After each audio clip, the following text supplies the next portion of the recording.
So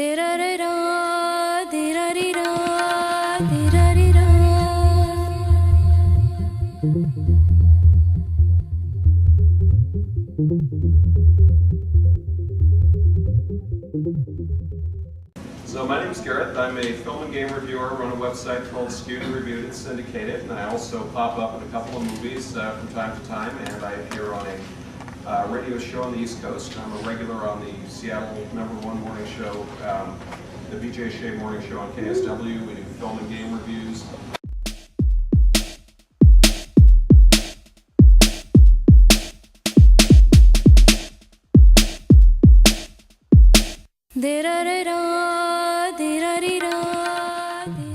It was very obvious from Voyager onward things were going downhill and they lost the way. So basically they had the option to either let it die, come out and give us another series that's likely to fail, or go in a radical new direction and start over. And if that's what it takes to keep Star Trek going, maybe something new and fresh and completely different from what we've seen for 40 years is what we need. So I'll tell you this though, the rumor is, they were doing these Star Trek films on the cheap, relatively speaking, 50 to 70 for the Next Generation, about 30 million for the Star Trek ones. Word is that Abrams got $160 million to put this thing out, and I'm told every penny is on the screen, apparently. Big action, and supposedly, now the trailer somewhat contradicts it, but I'm basically told what the story is the Romulans find the Guardian from the city of Edge of Forever. Kind of Terminator-esque. They go back in time to stop Kirk and mess with history. Old Spock hears about it and works with young Spock too. And like I said, I'm told that everybody I've talked to they had a screening, and not a full screening, but they showed segments of it in Italy, and they said it's actually very good. They said it's basically an action drama, and the cast worked really well. Apparently, there's a scene where, as you can tell from the trailer, Kirk's a hothead. He's kind of like a motorcycle hothead biker guy. He tries to pick up a whore in a bar, and this leads to a bar fight. And he's kind of the guy with the great test scores. They all keep saying, you should have joined Starfleet, you should join Starfleet. He has to find his way. Well, apparently when they're putting him on the Enterprise, there's a great bit where he's not allowed to come. And they use a loophole.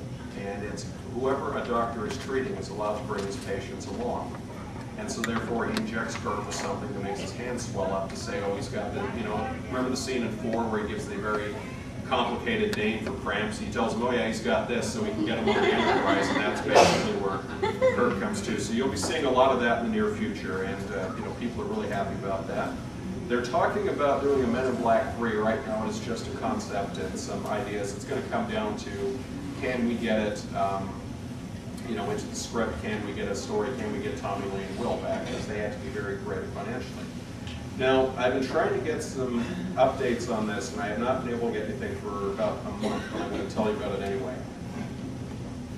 Off and on for years, there's been talk of a follow-up to Blade Runner. Scripts have been commissioned, that sort of thing.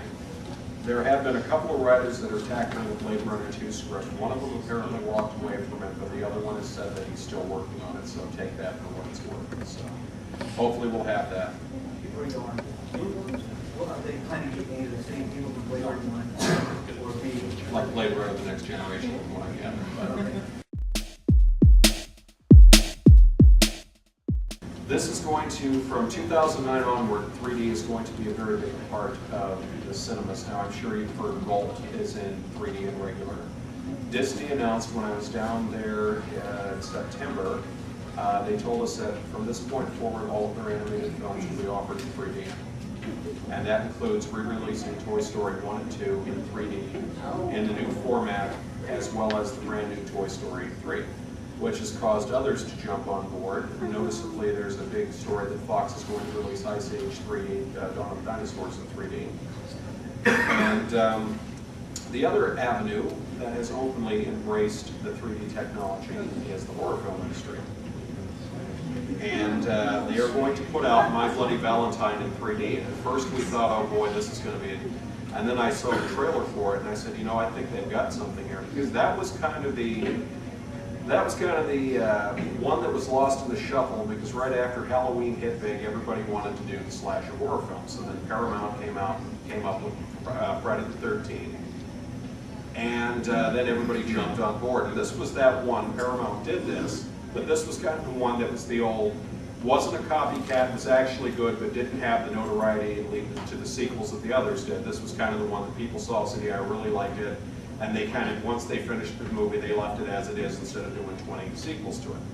Well, you're seeing a lot of the classic horror films are in the process of being remade. There's going to be a new Friday the 13th, and basically they take the first 3 films, you know, Jason's Mother, Jason's Death, Jason's Revenge, you know, elements of the 3 and combine it. Looks pretty good, except for one thing that's been very controversial. Jason apparently has a kind of GQ wardrobe to him. Well, he starts out that way. They're going to be redoing Nightmare on Elm Street. And we're going to be talking about some other stuff later. One of the more interesting ones is apparently Rob Zombie's version of Halloween was so popular that they are considering doing another sequel to that one. So, anyway, I mentioned the horror films because after My Bloody Valentine, you have, and you've seen the trailers already, Underworld: Rise of the Lycans. So we get the Underworld, basically a prequel though. So we have that to look forward to. So we have Street Fighter 2, Street Fighter: The Legend of Chun-Li. And if all the legal drama is finally over, which we hope it is, you're finally going to get to see Watchmen. We hope. They better, because the video game's full of development, they're talking about that. Yeah. They have legal issues? They just ownership rights, distribution, usual stuff like that. That's, I mean, it's apparently been held for, what, 2 years now, I think, almost. So.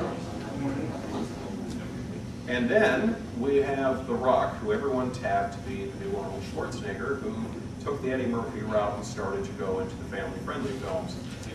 Everyone here remember Escape to Witch Mountain and Return from Witch Mountain? Well, now we have Race to Witch Mountain featuring The Rock. And that will be coming too. And talk about casting here, Benicio del Toro, who I understand filmed a movie up here or two. The Wolfman. That's right. Not a lot of makeup needed. So, Hugh Jackman returning as Wolverine. So you can look forward to that. Now we get to the fun one that everybody keeps asking me about. Terminator 4 Salvation. Or Terminator Salvation. It's not called Terminator 4. Yes, Christian Bale is the new John Connor. Yes, they're taking the mentality of the future that he is fighting in is not the one his mother told him about. Everything, because of the events of the last film, time got distorted. There's still a future war, but he basically feels that he's going in completely unprepared and he's kind of having to wing it. They are planning a 3-picture series to wrap up the Terminator thing. So they have said Christian Bale and William Nolan, who wrote the Batman films, is writing these as well. And Mick G, who directed the Charlie's Angels films, is directing this. Supposedly extremely action intensive. And the big question everybody asks is Arnold going to be in the film? So I can tell you this, they were going to be filming the thing in Europe, and Arnold basically said, well, if you film it in California, I might be able to get away from my governor duties to come out and make a cameo in the film. But, you know, my schedule doesn't allow me to travel, so it would have to be filmed in the LA area to benefit the LA economy. So, that being said, here's the quote. And this is as of 2 days ago. This is what we were able to get from Mick G, the director. Will Arnold Schwarzenegger make an appearance in the film? Pause.